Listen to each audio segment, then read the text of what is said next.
Hi there, my name is Narika Chatran, and this is a presentation on deep development, a set of ideas that I just put together um, as a product manager.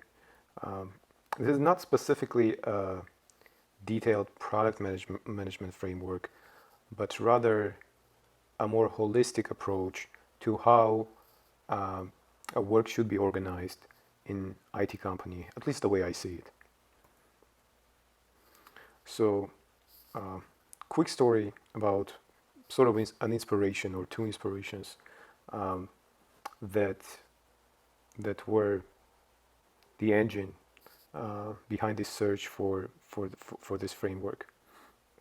So first of all, I want to tell you about a story from my university years when I was studying international relations. Um, this actually happened in Crimea, which used to be Ukraine. Right now, it's Russia, and I was in this political science um, student games, and we had this team with pretty much people that never knew each other came together, and I had this profound experience of deep work that I haven't had before, and for a long, long time, I've been actually looking for the same experience after these games. But the thing is, well, we were coming together, we were planning what we're gonna do, and we were working a lot. Actually, we were being super exhausted by the end of the day. But as we were young, we would actually go and party after that, and then the next day again. And this took about a week, and we won that little, student games. Uh, but more importantly, the flow that I've been experiencing throughout the week uh, of those games, there was something I couldn't find for almost a decade. I was trying to be productive. I was reading different books. I was working in different companies, and I never really couldn't get that until in 2019 I went to a web development bootcamp, and my first project was personal project, and then my second project was actually a group project uh, with one of my fellow students. And without knowing that, we just sat down and basically did what's called pair programming.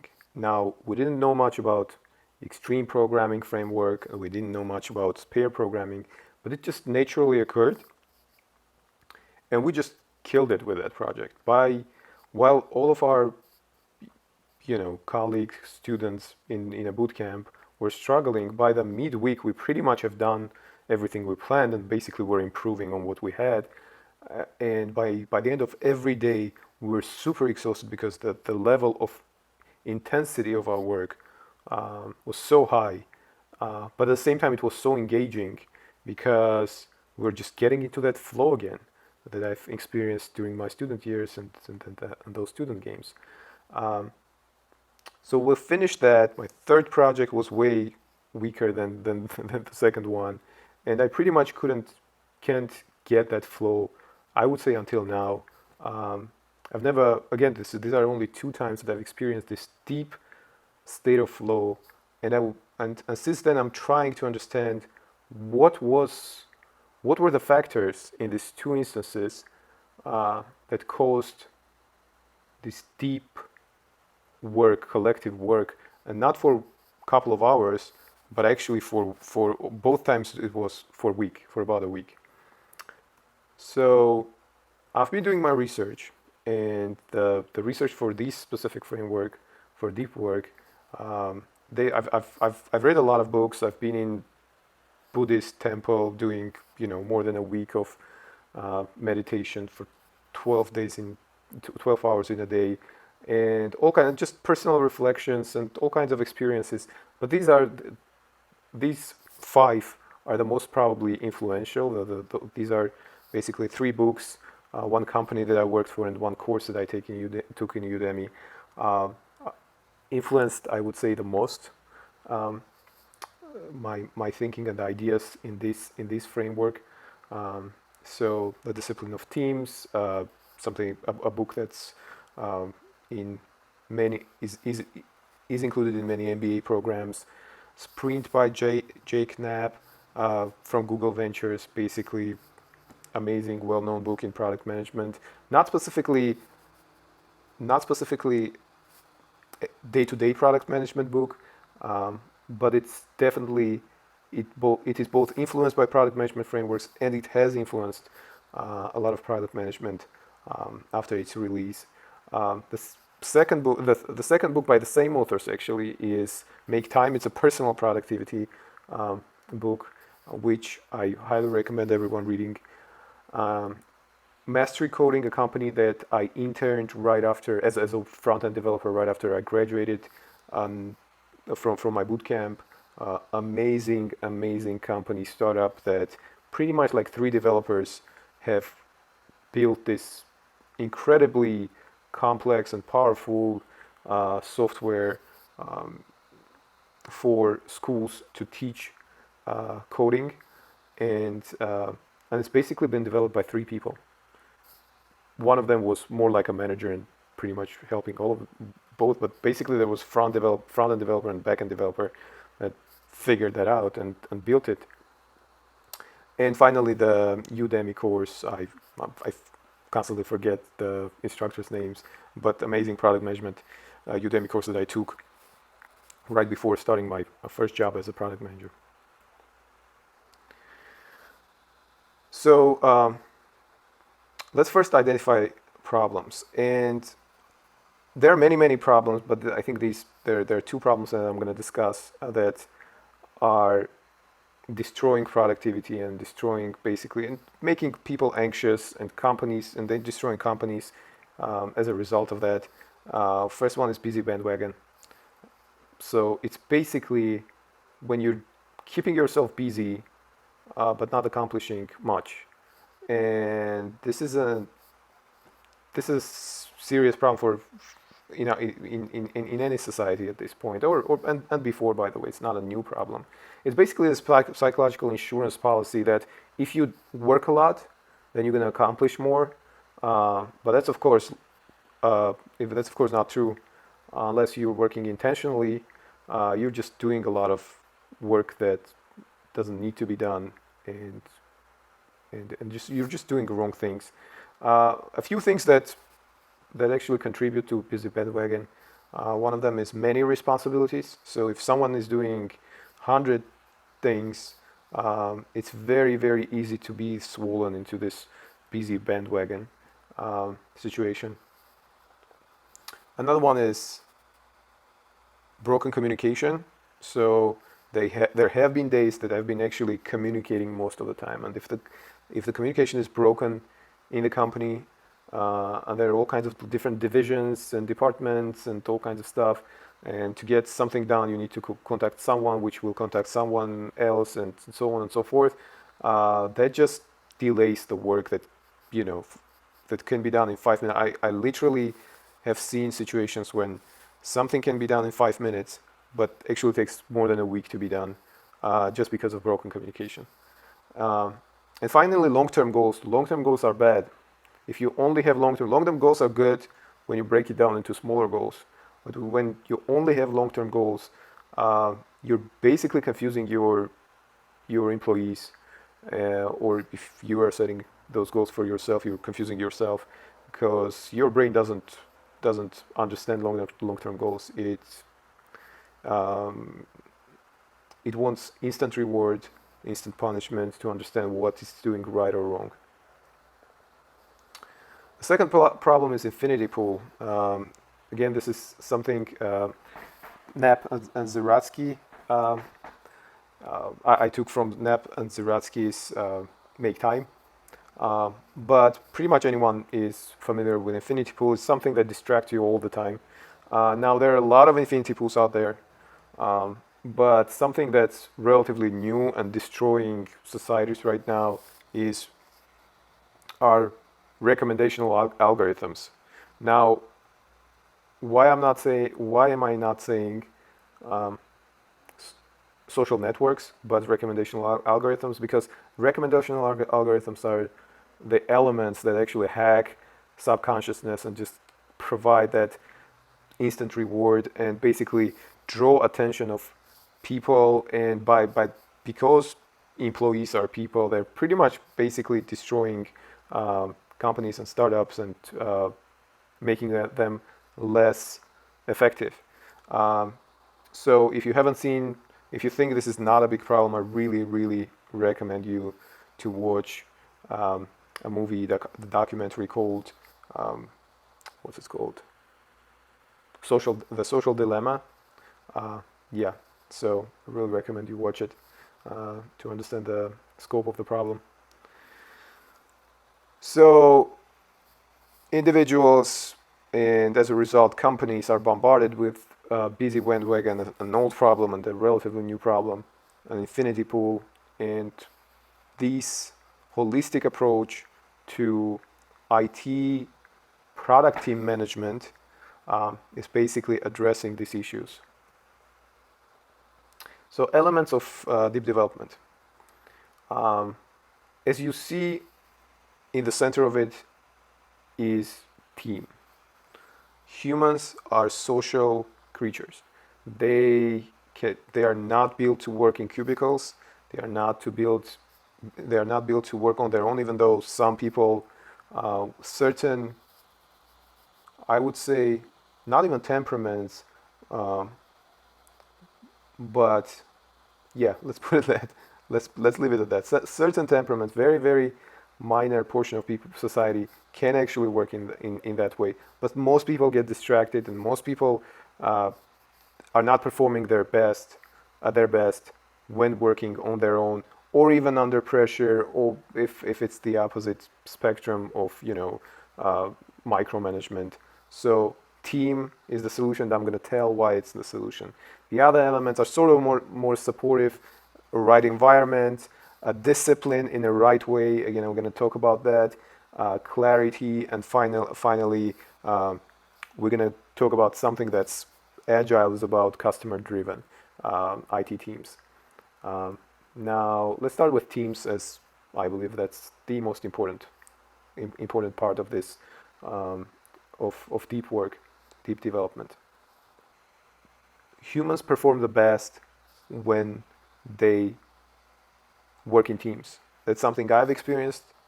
I've seen it many times. I've seen great companies utilize that, and I've seen not so great companies missing on that. Now, I really love this quote from the Discipline of Teams that says, think about the difference between the boss holds me accountable and we hold ourselves accountable. So what I want to create here with deep development is this marine mentality that we're doing something together, and you don't really need management. You sort of manage yourself on your own, um, and you accomplish goals on your own. So what needs to be done for the team to work? So you need complementary skills, obviously. Um, the Discipline of Teams recommends less than 10 people. Um, the Sprint by Jake Knapp recommends 6 people. From my experience, 3 to 8 people is a good number for a team. Everyone knows about Bezos's 2 pizza rule, so that's pretty much about it as well. So you need a shared purpose. Everyone needs to understand the purpose. What are they doing? What are they trying to reach? Um, Now, common approach, I would say, is even more important. Everyone needs to understand the rules. How are we going to do it? They need to agree upfront on what everyone is going to do. What are the rules? What are we going to do on Mondays? What are we going to do on Wednesdays? So there's going to be, there needs to be rules and discipline set up. We're going to talk about it. Um, Reward, basically, the team needs to be rewarded collectively. Um, and I know it's counterintuitive in a meritocratic society where we sort of reward individuals. Uh, But I believe if you want to create mutual accountability, you need to reward the entire team. Um, and finally, you need flexible personalities. You need personalities for this framework to work. You need personalities that actually can work together. That's people need to be flexible, but they also need to be um, there needs to be chemistry between them. So that's sort of a soft part of it that you need to sort of put right people together. Next, environment. So environment needs to be well. First of all, everyone needs to be in one room. Again, solving a communication problem. A team needs to work in one room. Everyone needs to understand what other person is doing, um, and and communication should be like, hey, I need this. That's it. It's done. Instead of calling, making scheduling calls, I don't know, scheduling meetings, all of that stuff. Team needs to work as a team in one room, separated from other teams. Um, then you need a visual space. You need one large screen, maybe with Jira or whatever you're using. Um, so you need one large whiteboard. You need a lot of sticky notes. Finally, you need one large table ideally. Ideally, it's a round table, which will create this team sort of mentality and workspace. You, of course, need chairs, and you will need um, some healthy snacks because the work is going to be intensive and people need some calories during that. So, discipline, which equals freedom, as we know. So there are two polar opposites in regarding the discipline. One is anarchy when people are left on their own, which creates one sort of pain, and another one is tyranny when people are pretty much like told everything to do. They don't have any creative freedom. They're just told to do something and they just do that and hate their jobs. And most of the companies I've seen are sort of in between, some weird kind of mixture of these two. Uh, and team discipline is different in its essence because basically teams plan on their own and they execute it and they have this mutual accountability that I've talked about and we'll talk more. Um, but yeah, teams work together. The environment of working in a team doesn't you an employee doesn't need um, anyone to run after him or her with a stick to work. They actually work, and they don't even need to use their willpower because pretty much you can't really not work uh, in the right environment. So so the discipline is actually a set of rules that you agree on with your team before starting the work. And the rules are the following: no phones in the room. So as soon as you get there, there's a drawer, you put it there, you put your phone in there. Um, then the next one is no small talk during work. So there will be 10, 15, 20, 30 minutes um, before the work then when you can socialize. But as soon as time for work starts, you agree not to talk about anything other than work. No funny jokes, no how's family, just work. That creates full concentration, and that's what we're trying to reach here. On the other hand, employees receive for these to work, for these to work, um, and to work consistently and for a long time, you actually have to make work days shorter. And this is not something I invented, as everything in this framework, I've actually got it from different frameworks um, and productivity books and management books. Specifically, this one, 6 hours work session, is recommended by Extreme Programming.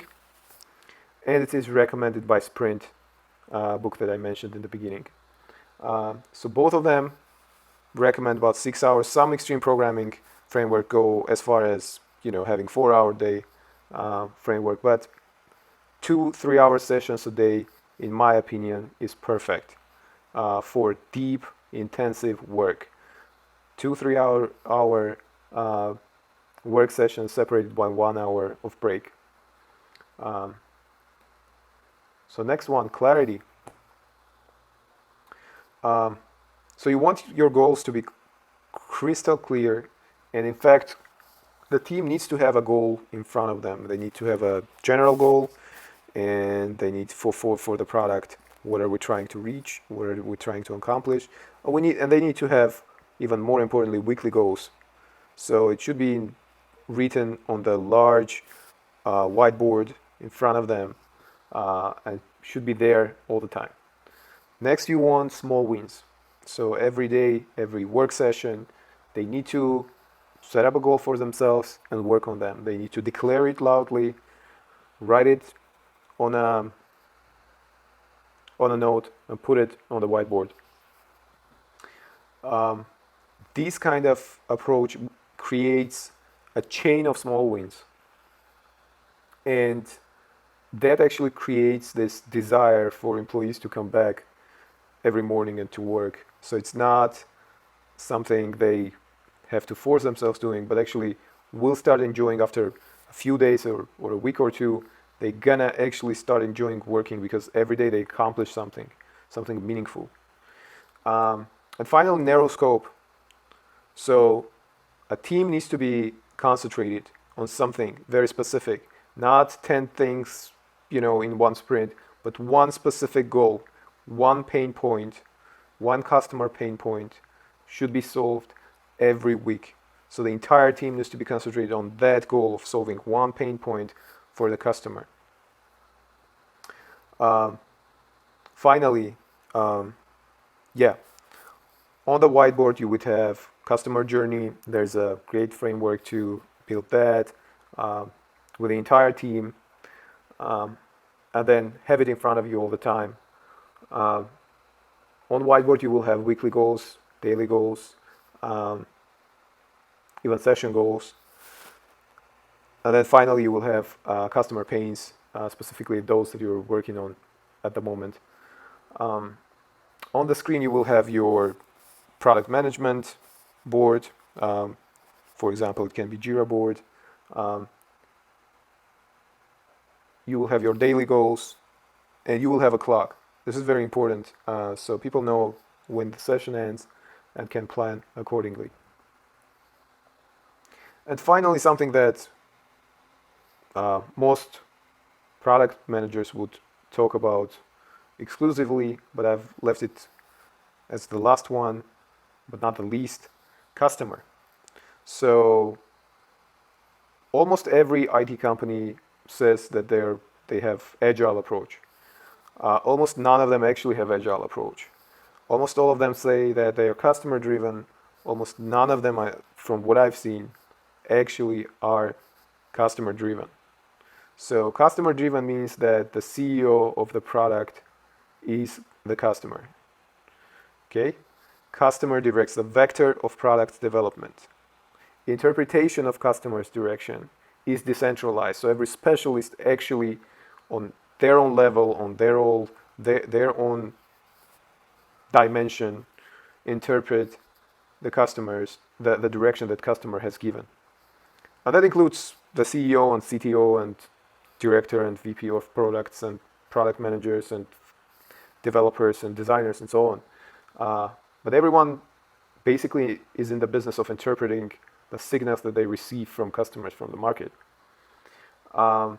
So it's important to understand that the team doesn't solve companies' problems. The team doesn't solve management's problems,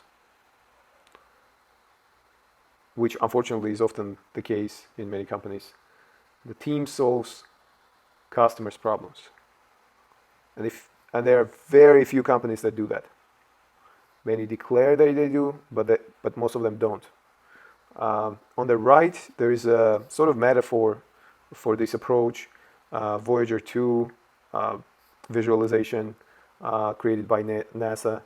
Basically, in order to get Voyager 2 all the way to the edge of the solar system and beyond, uh,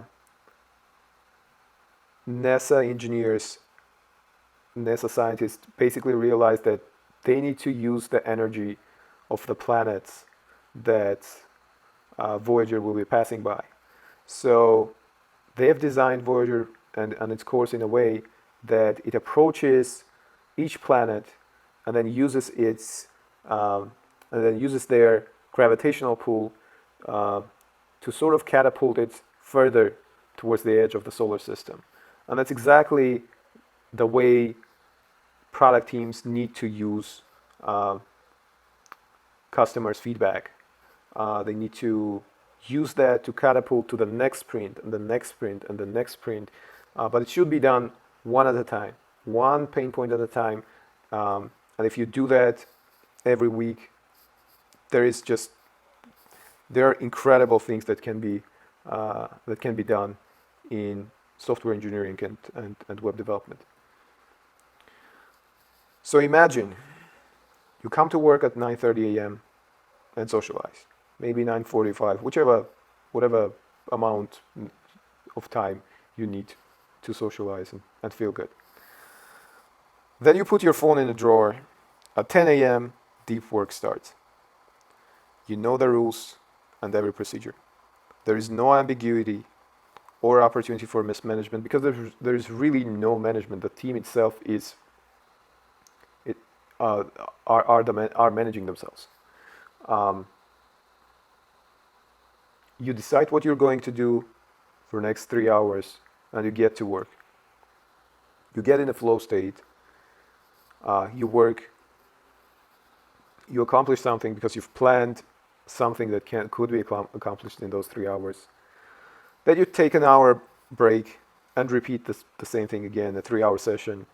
At 5 p.m., you're free to leave and even encouraged to leave because your management knows that uh, this is a marathon. Yes, these are series of sprints, but it's actually a marathon, and you want your employees not to uh, not to burn out.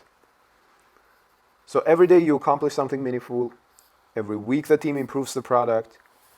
If the team succeeds, everyone gets rewarded. That creates mutual accountability, and with mutual accountability, employees, team members don't need willpower to work. They can actually get into this flow state where the work flows, mind flows, and just creates. It gets they get into this creative space, uh, which is but which have a very clear direction. So this is an example of a weekly sprint, basically flow. Um, this is more like for a startup or a small team. Um, so you would definitely need backend and front end developers. You would probably need a designer, um, even though many front end developers and product managers in smaller teams or very early stage startups can actually take that role. Um, and then you may need guests, investors, CEOs, CTOs if it's a larger company, um, maybe marketers or sales team um, to actually consult with them on the day of planning, which Mondays are usually all about. Um, for some products and for some teams, planning can be first half of the day, first 3 hour session. For other teams, it can actually take an entire Monday. It really depends on how much uh, teams want or management wants the team to invest into planning. I suggest the full day, but half of the day may well work. Uh, so Tuesday and Wednesdays, or I would say even the entire week, uh, entire rest of the week, um, the team breaks down into smaller teams. But again, the space is the same, so everyone knows what they're doing and they work all together. But product manager concentrates on research. It can be user research. It can be competitive research, all kinds of different other researches, or some daily day-to-day stuff. Um, Designer concentrates on first designing, and then on Tuesday and then Wednesday prototyping. Um, Developers develop the previous sprint, the one that, as you see, there is sprint one and sprint zero. So this week they've planned sprint one, but developers work on sprint zero because it has been designed and tested the previous week. So they concentrate on developing that previous sprint that's been designed, and then finally on Thursday, sprint zero is being tested, and UX UI designer with product manager, they are running user testing for sprint one, and then on Friday, finally, sprint zero is being deployed, and designer is actually working on adjusting the design that they've created for sprint one, and basically according to customer user feedback that they got from Thursday. And product manager is working on preparation for the next sprint, maybe scheduling, user test, scheduling tests with users and all kinds of different stuff. We're doing some work for planning. So that's a pretty standard sprint flow that can be slightly adjusted based on the company, on a product, or even on a given week. But this is supposed to give you a general idea of what weekly sprints would look like in this framework. And finally, I want to thank you all for listening to this presentation and watching this presentation. I hope you will give me feedback. What you think is what you liked in it, what would you criticize, and what you disagree with. Thank you. Peace.